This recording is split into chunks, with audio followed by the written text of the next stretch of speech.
trabalho que ele fez na cidade de Tessalônica. E agora, depois de ter defendido o trabalho dele, o apostolado dele, a mensagem dele, as intenções e motivações dele, ele vai para o final da carta, onde ele vai deixar as exortações. Como apóstolo, como pai espiritual, qual é o desejo dele para a igreja? Ou seja, o que Deus quer deles para que eles continuem vivendo bem e se dedicando ao Senhor. Vimos na última semana que o apóstolo Paulo falou de viver mais para Deus. Olha, vocês estão indo bem até aqui, mas dá para melhorar. Vocês lembram que vimos isso na semana passada? E o apóstolo Paulo estava falando com eles a respeito de se dedicar a Deus. Ter uma vida dedicada a Deus e uma vida que agrade a Deus. E agora ele inicia, como agradar a Deus, como ter uma vida dedicada a Deus. E nesse capítulo 4, do versículo 3 ao versículo 8, acredito que teremos aqui 2 ou 3 quarta-feiras nesses versículos. Hoje eu vou dar uma introdução no versículo 3, e acredito que nas próximas 2 terça-feiras vamos continuar do versículo 3 ao versículo 8. Mas o apóstolo Paulo vai falar para eles da pureza na área sexual. Eu até falei para as professoras da escolinha tirar as crianças daqui, A minha filha ainda está aqui de teimosa, mas tirar as crianças, porque hoje nós vamos tratar de um assunto que está na palavra. Não vou tratar nada do que está fora aqui, mas nós vamos ver uma realidade bíblica dessa área e tratar qual é a visão de Deus, qual é a vontade de Deus. Eu li aqui para vocês na Nova Tradução Linguagem de hoje, o versículo 3, ele diz assim: o que Deus quer de vocês. Outras versões estão dizendo, essa é a vontade de Deus. As pessoas têm um afã em querer saber a vontade de Deus. Não, eu vou lá porque lá tem um profeta que revela, eu quero saber qual é a vontade de Deus para o meu casamento, qual é a vontade de Deus para o meu trabalho, qual é a vontade... É uma busca, uma correria pela vontade de Deus, e a vontade de Deus está na Bíblia. A diferença é que existe a vontade oculta de Deus e existe a vontade revelada. A vontade oculta, vamos dizer, que é aquela vontade de Deus que Ele não escolheu nos revelar, que Ele vai revelar com o tempo, ou revela por sonhos, profecias, de alguma forma. Mas existe uma vontade de Deus que está na Bíblia. E essa aqui é uma delas, é um dos textos que fala da vontade de Deus, é esse. E a vontade de Deus é que vocês se abstenham da imoralidade. A vontade de Deus é que nós se abstenhamos de práticas sexuais que não agradam a Deus. Ou seja, Deus tem uma vontade, Deus tem um mandamento, uma lei, até da forma com que nós nos relacionamos na nossa área sexual. As pessoas podem dizer, pastor, essa coisa aí, Deus não opina.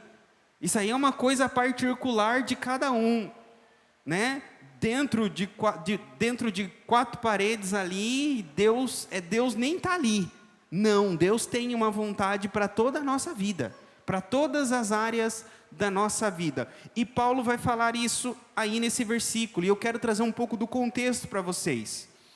Primeiro, ele usa essa palavra, imoralidade. Algumas versões diz imoralidade sexual. A palavra grega aí é porneia. Se abstenham da porneia. Porneia é todo tipo de relação sexual ilícita, todo tipo de relação da área sexual que desagrada a Deus. Ou seja, existe uma forma de relacionar-se na área sexual que agrada a Deus, e existe uma área de relacionar-se que desagrada a Deus. A primeira coisa que a Bíblia orienta é que os povos gentios, aqueles que não conhecem a palavra de Deus, eles se relacionam na área sexual de uma maneira. E aqueles que são povo de Deus e conhecem a lei de Deus, se relacionam nessa área de outra maneira.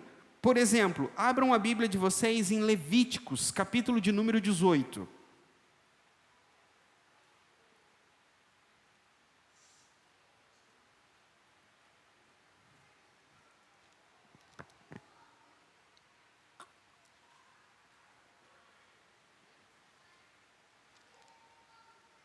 Levítico 18.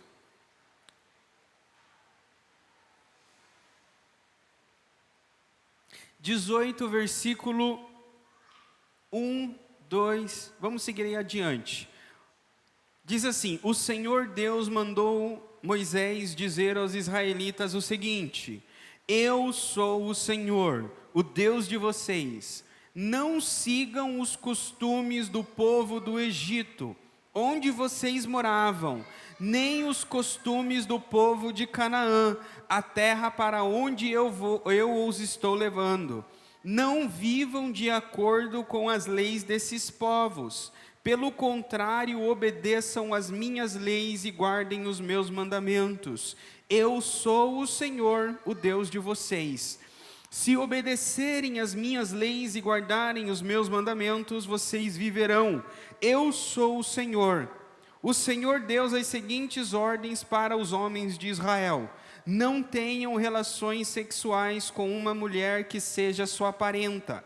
Não tenha relações com a sua mãe, isso seria uma vergonha para o seu pai e também para a sua mãe. Não tenha relações com qualquer outra mulher que pertença ao seu pai. Não tenha relações com a sua irmã, e por aí vai.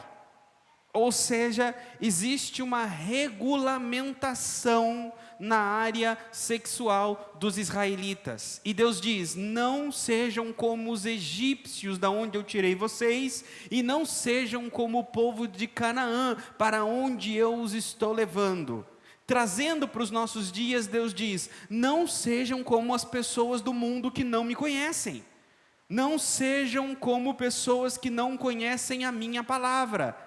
Você tem uma vida sexual regulamentada pela palavra de Deus e pela vontade de Deus, diferentemente das pessoas do mundo. Então esse é o primeiro passo que nós devemos entender, que existe uma lei e existe uma vontade de Deus para a nossa vida sexual. E a palavra que Deus usa aí é imoralidade, ou seja, quando a lei de Deus é desobedecida, é quebrada, nós pecamos na área sexual, nós estamos cometendo uma imoralidade. E essa palavra porneia, nós conhecemos muito bem a palavra pornô, pornográfico, vem dessa palavra grega porneia, que é da área sexual. A questão é, será que o povo de Tessalônica era diferente dos nossos dias? Porque Paulo conhecia muito bem a cultura dos gentios, ou seja, a cultura do mundo, a cultura dos pagãos, a cultura daqueles que estavam sobre o regime grego-romano. Quem aqui já leu ou já assistiu o filme do Alexandre o Grande, sabe que ele tinha relações sexuais tanto fora do casamento quanto com homens. E eram todos, a maioria dos grandes, vamos dizer assim, nomes dos imperadores ou dos grandes reis, todos tinham amantes. Então, era um mundo depravado. E Paulo conhecia muito bem, desde relações de homens com meninos, desde relações com prostitutas cultuais, e tantas outras afora. Mas mais ou menos era da seguinte forma: um homem, ele casava-se perto dos seus 20 anos, e a mulher antes, na adolescência, e o casamento era arranjado pelas famílias para estreitar laços, para formar, vamos dizer assim, famílias fortes, ricas, e estreitar relacionamentos. Então o homem casava com uma mulher, e ela praticamente era para ter esse estreitamento familiar e ter filhos. Então os filhos herdeiros eram desse casamento. e o homem tinha as suas outras formas de buscar o prazer fora do casamento, que era aceita e legal dentro da cultura greco-romana. Uma das formas são palavras que são encontradas na literatura, no grego, que eram esses relacionamentos. E é tratado muito na questão do homem. Vou falar mais com os homens hoje. Porque nesse texto que nós lemos, Paulo fala muito da questão do homem. O homem grego da época de Tessalônica, então ele casava e ele poderia ter uma amante. O que era uma amante? Uma amante era uma mulher que ele às vezes se identificava intelectualmente, emocionalmente, ele tinha um affair com ela, era uma amante. Ele poderia comprar uma escrava e enquanto a mulher era a reprodutora dos seus filhos, ele tinha uma escrava para os seus apetites sexuais. Ele poderia ter concubinas, outras mulheres que ele trazia, casava com elas, sustentava elas, mas não era a sua mulher principal, que também era para os seus prazeres sexuais. Fora isso, ele poderia ir nas ruas e pagar uma prostituta, que também utilizava dos serviços dela. Fora isso, tinham as prostitutas cultuais.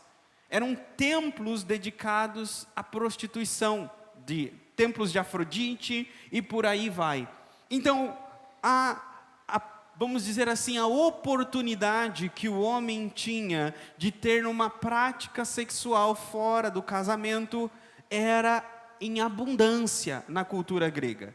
E por conta da cultura grega ter esse costume, ter essa abundância, todas essas formas de relações sexuais fora do casamento era aceita na cultura. Ou seja, quando houve a conversão dentro da igreja de Corinto, muitos homens que se converteram na igreja poderiam ter uma amante. Muitos homens que se converteram na igreja poderiam normalmente utilizar das práticas das prostitutas.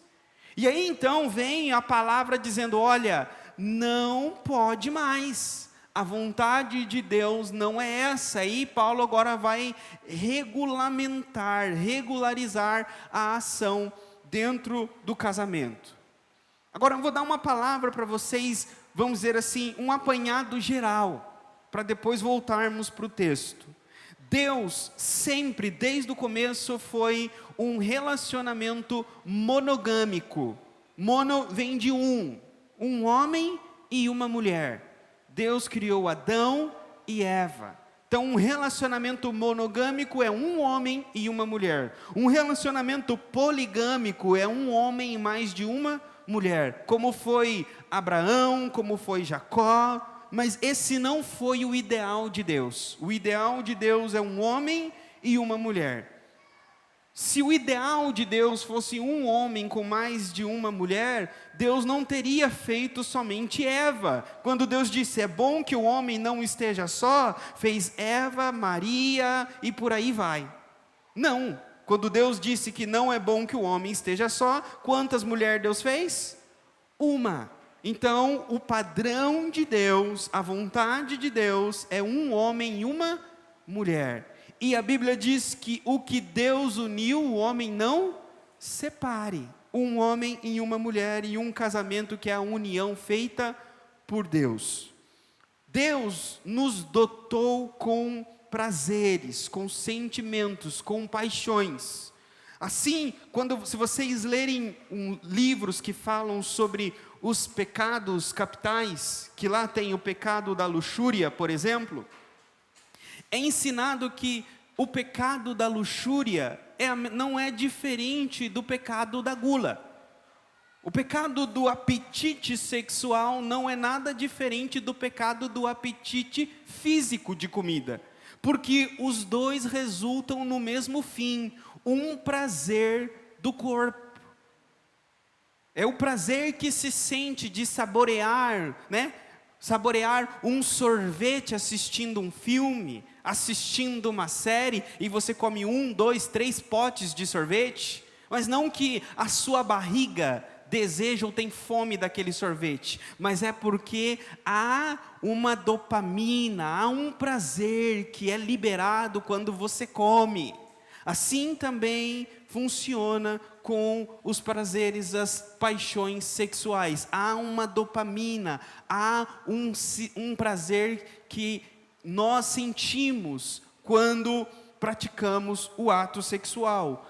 Ou seja, Deus criou o nosso corpo para ter prazer. Não somente ter filhos, não somente procriar, mas quando Deus criou o homem e a mulher e eles seriam uma só carne, Deus planejou que essa união também produzisse prazer e alegria um para o outro. Até aqui vocês estão entendendo? Então, o ideal de Deus é que sim, o relacionamento dentro do casamento, um homem e uma mulher, os dois sim tivessem prazer. O problema é que o pecado entrou no mundo, e o pecado destrói. E o que o pecado faz com os nossos prazeres?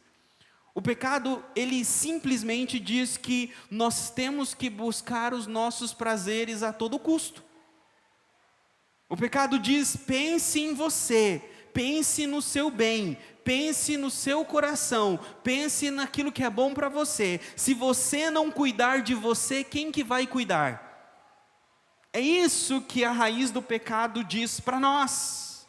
Então nós fazemos tudo quanto possível para produzir cada vez mais prazer para nós mesmos. Sim ou não? Acho que teve alguns aí que não falaram nada. Será que você não acredita? Abram a Bíblia de vocês. Eclesiastes, capítulo de número 2.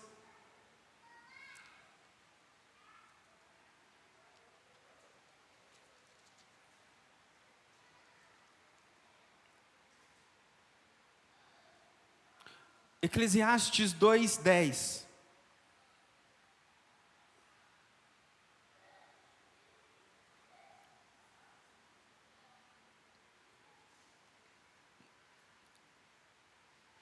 Diz assim: consegui tudo o que desejei, não neguei a mim mesmo nenhum tipo de prazer. Eu me sentia feliz com o meu trabalho e essa era a minha recompensa. Não neguei a mim mesmo nenhum tipo de prazer. Ele está dizendo: tudo que o meu olho via e tudo que o meu bolso tinha poder para comprar, eu dei para mim mesmo. Quantas mulheres Salomão teve? Quantas? Ele deu a ele mesmo tudo que ele tinha poder para comprar.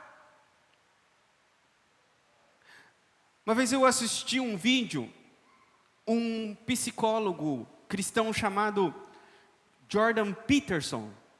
Ele estava dizendo que hoje, em média, o adolescente, ele vê mais mulheres nuas do que Salomão viu, através da pornografia.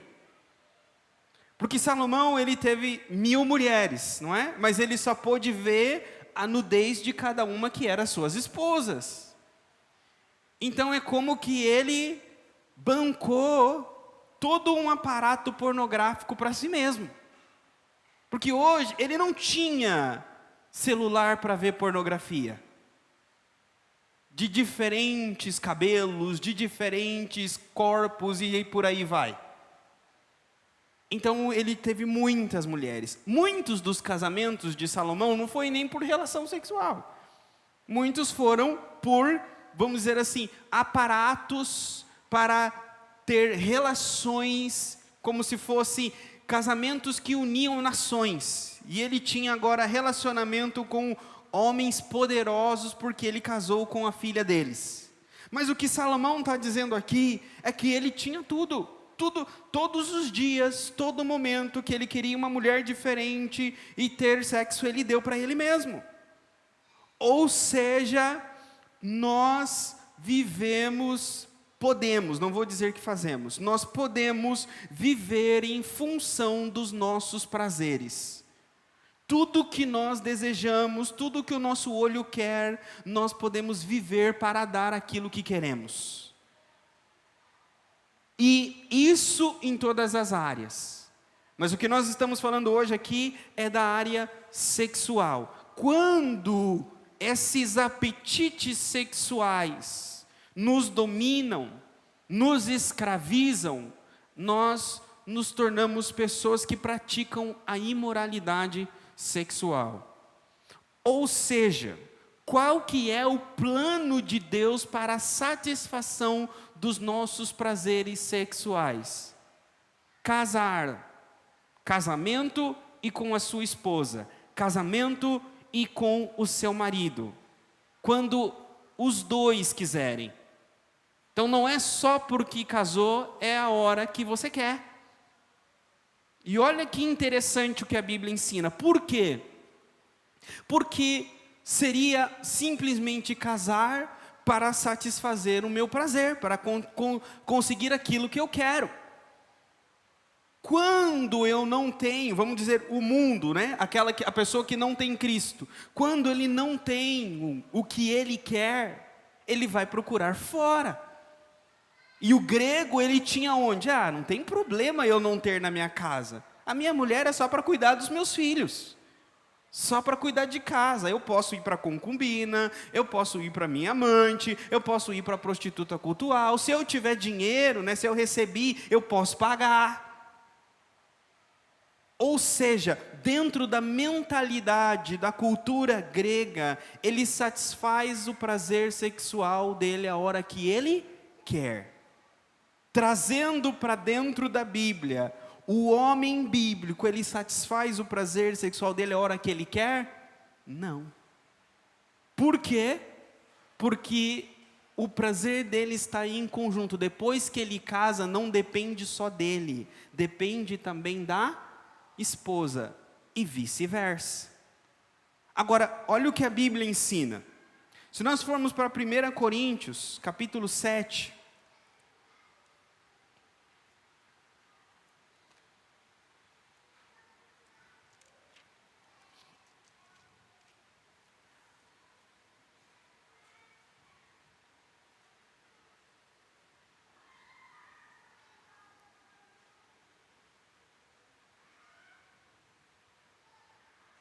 capítulo número 7 de 1 Coríntios, diz assim: agora vou tratar dos assuntos dos quais vocês me escreveram. Vocês dizem que o homem faz bem em não casar. Olha só, Paulo falou assim para os coríntios: vocês mandaram umas perguntinhas para mim, né? O Paulo abriu a caixinha do Instagram, e os coríntios mandaram: pergunte ao apóstolo. E uma das perguntas foi em relação à área sexual. Por quê? Porque eles entenderam que agora que eles eram cristãos, não era mais a hora que eles queriam. Agora era em comum acordo. O homem não podia ir mais para amante, não podia ir mais para prostituta, não podia mais ter tudo aquilo. E aí eles escrevem ao apóstolo Paulo e falam: olha, apóstolo, essa vontade de Deus, essa lei bíblica para o casamento não é certo. Eu acho melhor nem casar. É melhor não casar. Aí o apóstolo fala, versículo 2: mas eu digo, já que existe tanta imoralidade sexual, cada homem deve ter a sua própria esposa e cada mulher o seu próprio marido. Ele está dizendo o seguinte: por conta da imoralidade sexual, cada um deve ter o seu próprio cônjuge. Ou seja, o casamento diminui a imoralidade sexual. Quem não é casado, ele vai praticar a imoralidade sexual. Então, o casamento inibe. Aí ele fala o seguinte: cada mulher o seu próprio marido e cada homem a sua própria mulher. Versículo 3: o homem deve cumprir o seu dever como marido, e a mulher também deve cumprir o seu dever como esposa. Ou seja, é um dever. A união sexual é um dever do homem e é um dever da mulher. É um dever. Versículo 4. A esposa não manda no seu próprio corpo, quem manda é o seu marido. Assim também o marido não manda no seu próprio corpo, quem manda é a esposa. Ou seja, é um dever dos dois, e é como que o apóstolo Paulo está dizendo aqui, a união, o prazer sexual do homem dentro do casamento cristão é com a esposa, e a esposa é com o seu marido. Então, quando ele quer, ela tem um dever de satisfazê-lo, estar com ele, com prazer, para quê? Para que ele não tenha tentações para ir para a imoralidade sexual. E vice-versa. Quando a mulher tem desejo, quando a mulher tem o prazer dela, ele também tem um dever com a sua esposa. Pode ter trabalhado a noite inteira, pode estar cansado, é um dever. O que a Bíblia está ensinando aqui a respeito disso? Ah, pastor, então agora eu já sei o que a Bíblia fala. Faça isso que você vai perder seu casamento. Sabe o que a Bíblia ensina? A Bíblia ensina que o cristão que tem o Espírito Santo, ele tem bom senso. Nós devemos pensar em nós mesmos ou no outro? No outro. Então o marido não pensa somente nos próprios prazeres, mas ele pensa na esposa. E a esposa não pensa somente nos próprios prazeres, mas ela pensa no marido. Ou seja, ele fala aqui, no versículo 3, 4, a mulher não manda no próprio corpo, quem manda é o marido. Ou seja, a minha esposa não manda no corpo dela, quem manda sou eu, mas eu tenho bom senso. Porque se eu usar da minha autoridade, o que acontece? A gente não vira como o mundo. Como que é no mundo? Não é no mundo que eles usam da autoridade? O que Jesus disse? Olha, vocês não são como no mundo. Lá eles têm senhores, e os senhores mandam o que eles têm que fazer, mas vocês não será assim. Entre vocês o menor vai servir o maior. O que a Bíblia ensina é que deve existir bom senso no casamento. Olha que interessante. Resumindo o ensino para vocês, o que a Bíblia, o coração do cristianismo? Eu caso sabendo que eu tenho prazeres e vontades que só devem ser satisfeitas dentro do casamento, com a minha esposa. E ela também tem os prazeres dela, as vontades dela que são dentro do casamento. Quando nós casamos, eu tenho todo o direito de dizer, olha, o seu corpo é meu. E ela também tem todo o direito de dizer, olha, o seu corpo é meu. Claro que não nessas palavras. Mas a Bíblia nos ensina a sempre pensar no outro e ter o bom senso. Significa que os meus prazeres dentro do cristianismo e dentro do relacionamento bíblico, ele é satisfeito pelo amor, a boa vontade e o serviço, a paixão, a dedicação e a vontade do meu cônjuge de querer agradar a Deus. Se eu digo não para o meu cônjuge, eu estou agradando a Deus? Sim ou não? Não.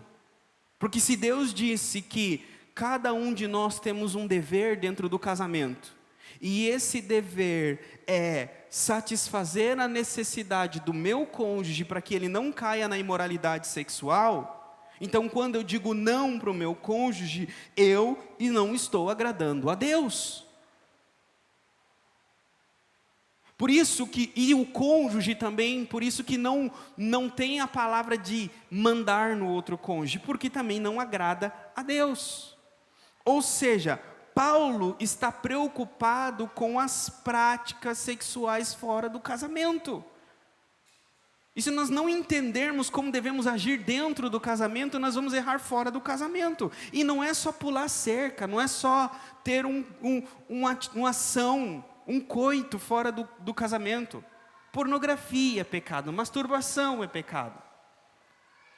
Jesus disse que se você olhar uma mulher, né, e com ela você já adulterou no seu coração. Se você desejá-la, você adulterou com ela no seu coração.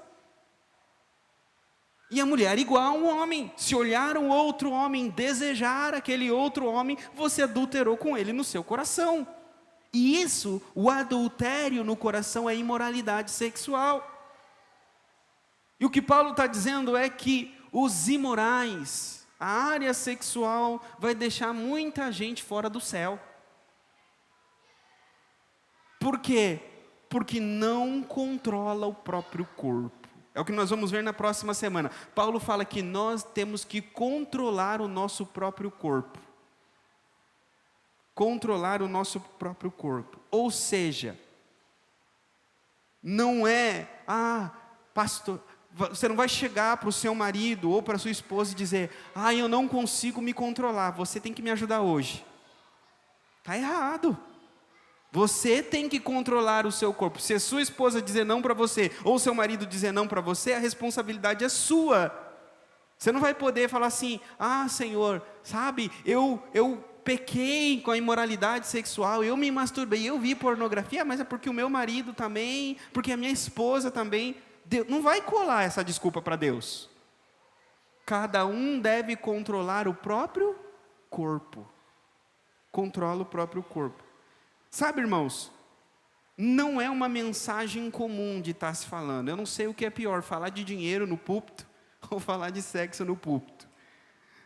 Mas a Bíblia ensina que nós devemos tanto lidar bem com o nosso dinheiro, quanto também lidar bem com o nosso corpo.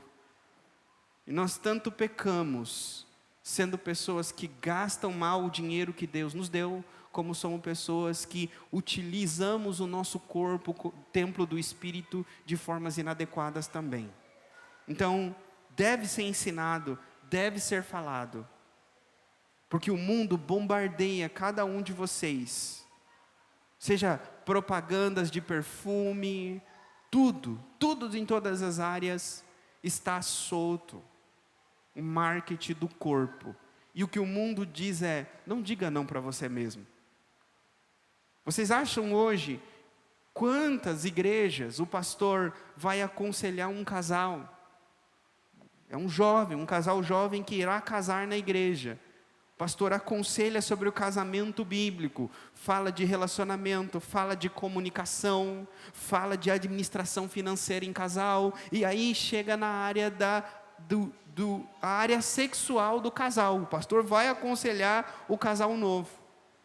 A maioria vai dizer assim, pastor, já tivemos essa experiência fora do casamento. É muito difícil hoje encontrar um casal que vai na igreja de jovens, que os dois não tiveram vamos dizer assim, uma experiência sexual antes do casamento. Por quê? O que o mundo ensina lá fora? Besteira, se guardar, besteira, você dizer não, besteira você controlar o seu corpo. O quê? Você vai depender do seu marido para satisfazer o seu prazer? Você vai depender da sua esposa para satisfazer o seu prazer? É só quando ela dizer sim? Só quando ele dizer sim? Como disse os coríntios, nós vamos ver em outros dias, eu acho que é melhor não casar, hein, pastor? Será? Se não casar, você vai cair na imoralidade igual. Então, o que a Bíblia ensina é fazer do seu casamento sempre uma lua de mel. E isso vem de amor sacrificial, boa comunicação, bom relacionamento e bom senso. E saber que neste casamento eu estou primeiro para agradar a Deus, depois para agradar o meu cônjuge. Mas pastor, e quem vai me agradar? O meu cônjuge vai me agradar. Por quê? Porque primeiro o meu cônjuge deve agradar a Deus, e segundo o meu cônjuge deve agradar a mim. eu busco agradar a minha esposa e ela busca me agradar. Quando isso acontece, quando mais próximos estivermos disso, mais vamos dizer sim uns para os outros. Amém? Senhor, obrigado pela tua palavra, que ela nos direcione. Nas próximas quartas-feiras, Senhor, venha nos ajudar, iluminar a nossa mente para direcionar, controlar o nosso próprio corpo, Senhor, e servir ao Senhor com alegria, de tal forma, como diz o apóstolo Paulo, que vivamos a sua vontade e nos santifiquemos. Aqueles que vivem, Senhor, na imoralidade sexual, não está se santificando, Senhor, está dando brecha para o diabo. Feche as brechas no nosso meio, Senhor, e ajuda-nos, Senhor, a andar santos na tua presença. É o que eu te peço e te agradeço, em nome de Jesus. Amém. Amém. Vamos organizar, irmãos, as nossas contribuições, a nossa oferta?